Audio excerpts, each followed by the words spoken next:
This is ATL Day Ones, part of Locked On Sports Atlanta. And it starts now.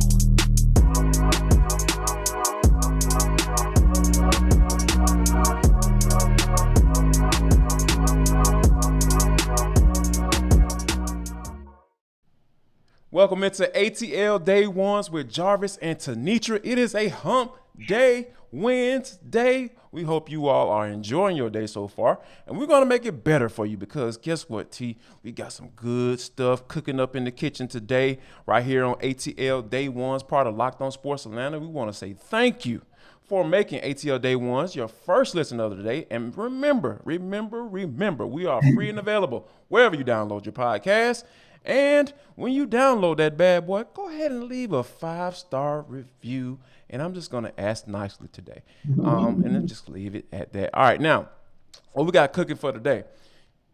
The Atlanta Falcons have reshaped their pass rush group, right? We know they were horrible last year. Let's just be honest, 18 sacks.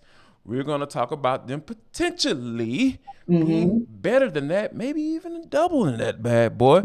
And also, nephew Ronnie is the absolute answer to all of our questions, all of our worries, all of our troubles. Little G like, little God G, small case G God like when it comes to the Braves and what they got going on. And last but not least, and for the culture, we missed something yesterday that we absolutely have to get to because as you see how Tenitra lit up, and for those of you on the audio side, she lit up like a Christmas tree. And I will talk about that as well. And but before we get to all that, you know, like I said, mentioned earlier, the Atlanta Falcons, they had 18 sacks last year. You have a guy like Lorenzo Carter who was brought in to help out and try to get that number up some. They drafted Arnold Ebiketie. They drafted DeAngelo Malone as well. A guy who I think fall out of the conversation a lot because, you know, even though it's still a third round pick, you have certain expectations. Right. I think people have to put him in that conversation as well. You do. But I think that for me though, and I definitely want you to chime in on this.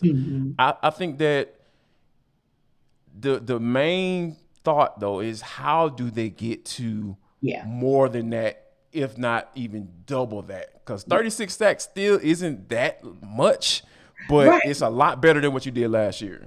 It is. Well, and when you look at it, I think the roster turnover speaks for itself, right? Because you look at somebody like a Lorenzo Carter and the fact that he spent we'll call him four solid years with the Giants. Yeah. And you're hoping that, in a scenario of like maybe him getting 4 sacks, you know, with the Giants, like, well, you still doing better. You know, you're still almost about a quarter of the way, a little over a quarter of the way to where the Falcons were last year. So if one player they got in free agency even gets 2 more than he got last year, now you're a third of the way to where we were. So you have to be encouraged and think that you parted ways with the likes of a Stephen Means, a likes of a Dante Fowler, who gave you nothing, Jonathan Bullard, who really didn't give you much of anything last year. So to me, it just seems like the ceiling is so high. And then we were even just asking, you know, why some of these players may be the guys who can give you that, like, what's their motivation? And you look at Lorenzo Carter and being on a prove it type deal. So of course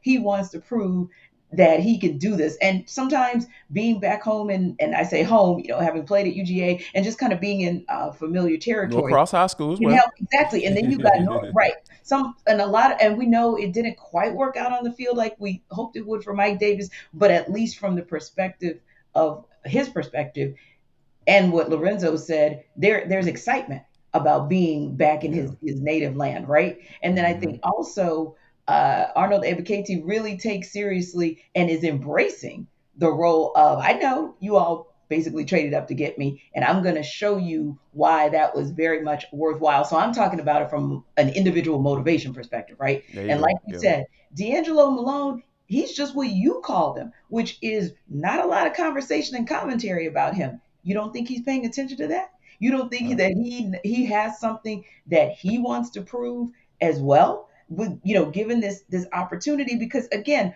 right now what you're looking at is, and we talk about sacks and the possible productivity or increasing the productivity from 18 sacks to whatever that's going to be. But Right. also, we're looking at the fact that at the end of the day, can you even generate a pass rush that affects the quarterback? Can you Right. even affect the mobile quarterbacks that torch you? I mean, literally, I can remember games, and the one that came to mind just really, really quickly was a Mm-hmm. Jalen Hurts type game. Right. Like, Jalen Hurts just, I mean, was just breaking ankles out there. I know it's not a basketball court, but he was just out there doing, painful, painful things. And I think too, you spoke to Ade Ogundeji on Mm-hmm. Friday as well, and you guys had an opportunity to speak. And he was so quick on the draw. So for me, it was a mental thing when you were asking him about what he would do on third down. What does that look Right. like for him? And the fact that he responded well, it didn't get lost on me because that to me was a mental twitch reaction Yeah. saying that, okay, if you already know it and you already think it, that means that's something that you've been working on. Stop So, digging into my mind, T. Stop trying to play mind. You playing mind games with Debo too? no, right.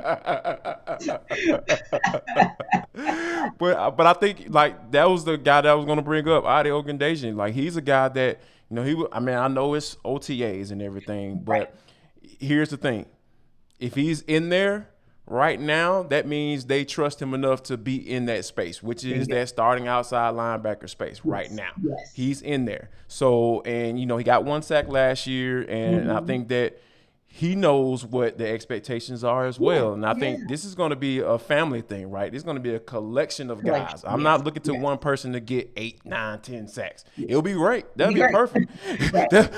That'll help you get there really quickly. Hmm. We might be having some conversations about doubling that sack total from last year, but I think that all the names you mentioned and putting all these guys into one pot and saying, you know what, Pease just said, okay, we're gonna figure this thing out. Yes. And guess what? Troy Anderson and you're Yeah. gonna be coming in there too as far as from a stand-up linebacker position. We're gonna blitz you as Hmm. well.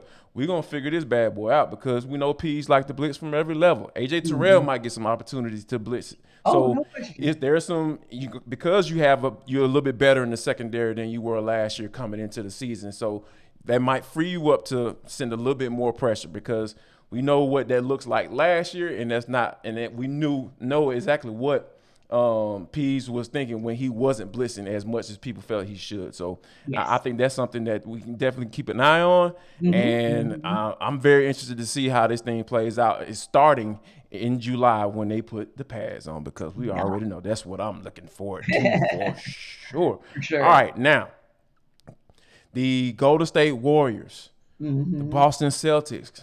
Tip off at 9 o'clock tonight. T. Who needs the ball in order for this thing so they can get this series going? Because we already know Boston took one out there in San Francisco for the Hmm. first time Hmm. ever. They played games out there. Finals game that is. Yeah. Who do you like as far as the X factor for tonight? Yeah. And for me, for both teams, there are two X factors. Right. So for me with the Warriors, I want to see Andrew Wiggins have a breakout Mm, game. I yeah. believe if they can get it out of him, that will bode well for them at both ends of the court. We saw what he was able to do in game three, but also all across the entire postseason, right? So he Right. to me is that X factor. Although, I always give an honorable mention to Klay Thompson because I still think that he's going to be not just the game changer, but the series changer as soon as he gets that two-way play together. But I'm still going to go with Andrew That'd be Wiggins as my X scary. factor for tonight for the Warriors, and then for the Celtics, Marcus Smart, because he's the one that's been shutting down backcourts, and not just one player in the backcourt. He, whoever you put him on, he is going to give them fits. So I feel like Marcus Smart, if he really is the contain for the backcourt for the Warriors again tonight, then that is going to be their X factor. And then I think for both teams, Jarvis, the X factor is the mentality that they take into this game, because the Celtics win the game, I believe, if they take into this game a mentality of, even if we come back in the third quarter and the Warriors have their patented third quarter, we've already shown that we Right. can get back on top of that and swing a game with a 20-2 type of run and then completely take over the game and obliterate them from there. So if you take into that game one mentality into this game, then that is to me a winning formula for the Celtics. But on the flip side, I'll say the same thing for the Warriors. Their mentality has to be the same as their game two mentality in the third quarter. Understanding the assignment that, look, just because you go up by double, like 30-point type double digits, even if you Right. get a lead like that, it ain't safe if the Celtics start to hit from three. So you've got to put foots on necks and keep them there. And when a player like Klay Thompson says, nah, coach, keep me in, that was the indicator, like, yeah, because I know we need to keep foots on necks, and that's what we're going to do. So I think that in addition to players, the mentality, the mindset, especially in that second half for these two teams, is going to be the X factor for them. No doubt about it. And to kind of add to what you were talking about with Andrew Wiggins, when he's going, the Celtics don't have a chance. I'm sorry. I go ahead and say it, but when Andrew Wiggins got it going, like we've seen throughout these entire playoff run, Mm-hmm. this is a scary team to beat. And as far as the Celtics side, I wanted to Mm-hmm. do a little combination of two guys, right? And you've talked about, you probably know who I'm about to get ready to say. Mm-hmm. Al Horford and Derek White Yeah. combined for 14 Yeah. points. Yeah. That cannot happen again, No. especially the way Al Horford played in the first game. Like, you can't come out, like, you have to be a factor. Like, you have to Mm-hmm. continue to be a factor because you're a vet, because you have to be able to bring exactly the same thing to the table. Not Yeah. necessarily you go out and go crazy and hit 12 threes or anything like that, but you need to get a solid 4 to 5 and be consistent with your shot Mm-hmm. when the game is on the line. So I think a combination of those guys up in their end a little bit, getting back to what we're used to seeing from them, I think Boston can pull this bad boy out for sure. Yeah. And last but not least, another little interesting little nugget. Like, we Mm-hmm. kind of mentioned this yesterday after the show. We were kind of talking, the president Yes. of the Philadelphia 76ers Mm-hmm. has decided to step down. Now, a lot of people are trying to give us a little flack because of, the whole Joel Embiid speculation and all that good stuff, Mm-hmm. right? This is the president of the team Yep. deciding to step down. Yep. Is this the first domino to fall, or is this the only one to fall? What Right. say you?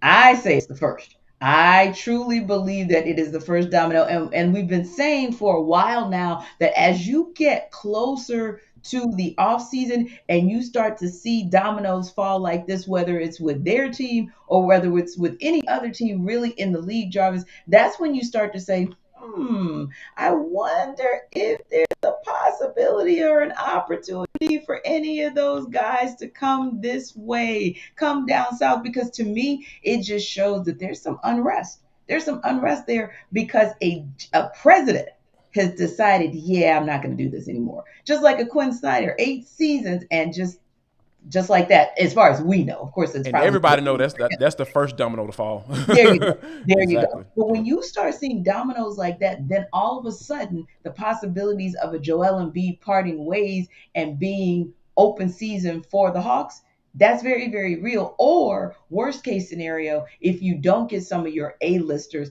like a Joel Embiid from the Sixers, or even, Jeremy Grant is the most recent, sexy pick, so to speak, to come this way. But also Donovan Mitchell has popped back into the conversation big time as well. If you don't Mm-hmm. get any of those guys, you can also look down that Sixers roster to see if somebody, and I'm just throwing out a name here just as an example, guys, not just saying go get Tyrese Maxey, but just saying the other piece there is this: if for some reason you don't get the number one piece, you may be able to piece two players, kind of have two players together that Mm-hmm. come and kind of round this thing out for the Hawks and put them in better position to compete next year.